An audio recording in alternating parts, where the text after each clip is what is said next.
Art is supposed to be provocative and informative. And to take out art that's provocative is squashing dialogue. Although it does tend to backfire, as you see, a lot more attention is being paid to the piece because of the censorship, but the meaning of the piece is not being discussed. What's being discussed is the censorship, not the meaning of the piece. Was it really offensive to the Catholic Church? Was it intended, rather, as an offense to the Catholic Church, or was it intended to call attention to the fact that the Catholic Church may preach or, love and assistance, but in the reality they were turning their back on people with AIDS and the whole refusal to distribute condoms, safe sex, education.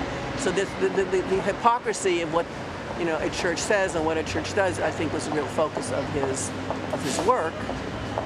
But that dialogue didn't happen. I don't know how to pronounce his last name. It's David Wojnarowicz. He was an AIDS activist. He was a person with AIDS who died. He was an artist. He's one of the most important artists of the 20th century, American artist.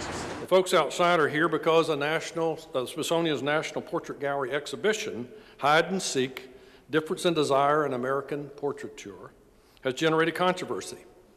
It's an exhibition, incidentally, that the Smithsonian chose to do that no other museum did or would do. It speaks poignantly to the contributions of gays and lesbians to American art. On the one hand, the Smithsonian has been criticized by some because they feel the exhibition is entirely inappropriate for the Smithsonian and the National Portrait Gallery. It should come down, many have said. A video in the exhibition caused particular outrage by some because it contained images that were seen as religious desecration. In consultation with the museum director and the curator, I decided the video should be removed in the interest of keeping the entire exhibit up, and in view of my larger responsibility as the secretary of one of the nation's greatest institutions. This has led to others, those who are outside, to protest the removal of the video.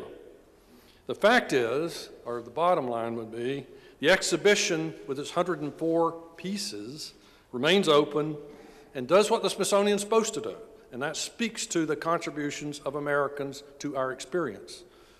And our objective is to be as inclusive as we can in that job. Now, clearly, looking back over this experience, there are some things that we wish we had done differently. I wouldn't characterize the decisions that people make regarding exhibits as censorship.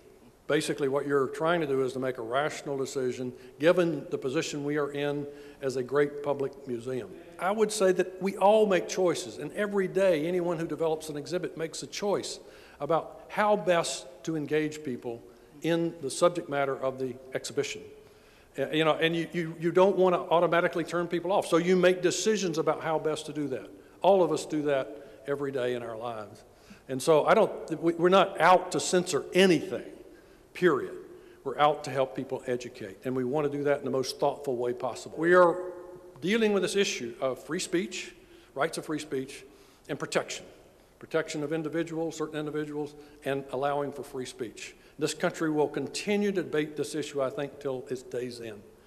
And we have to do it in a way, I think, that we grow from it as a country, as opposed to divide ourselves further. Censorship is when you're making a judgment about a work of art, and you're making a judgment about whether or not that work of art per se should be part of whatever, an exhibition. And that's not the basis of my decision. The basis of my decision was to protect an exhibition and thinking about the whole institution itself. How is it that this removal of the piece doesn't contribute to the culture of shame that gay and lesbian people should feel and use especially? Go to the exhibit. The exhibit speaks to the power and contributions of gay and lesbians to American culture. It's a beautiful statement about that. That's what the exhibit speaks to, exactly. And it's still up, and here's the key. Hundreds of thousands of people have come to see it. And it's a powerful statement, and it helps educate people about the contributions of gay and lesbians to our country. And it will continue to do that. Well, I just feel like gays and lesbians, particularly over the last 10 or 11 years, have become political pawns. And I don't expect that from an institution that I really feel should be inspiring discussion and education. I think there were other ways that they could have dealt with this recently. I think he took the briefs on because he got pressured from very key Republicans who were threatening to investigate their funding. And that's not even a veiled threat to cutting funding. The mural that Blue did for MOCA that was whitewashed as soon as it was finished.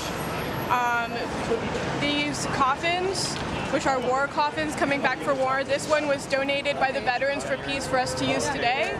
Draped with a $1 bill was the mural, which was then whitewashed by MOCA.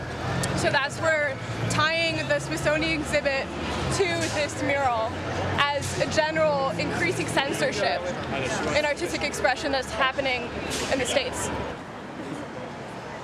As an artist and as a person living in this country, we need to do everything that we can in our power to protect these rights that are very vital to our society.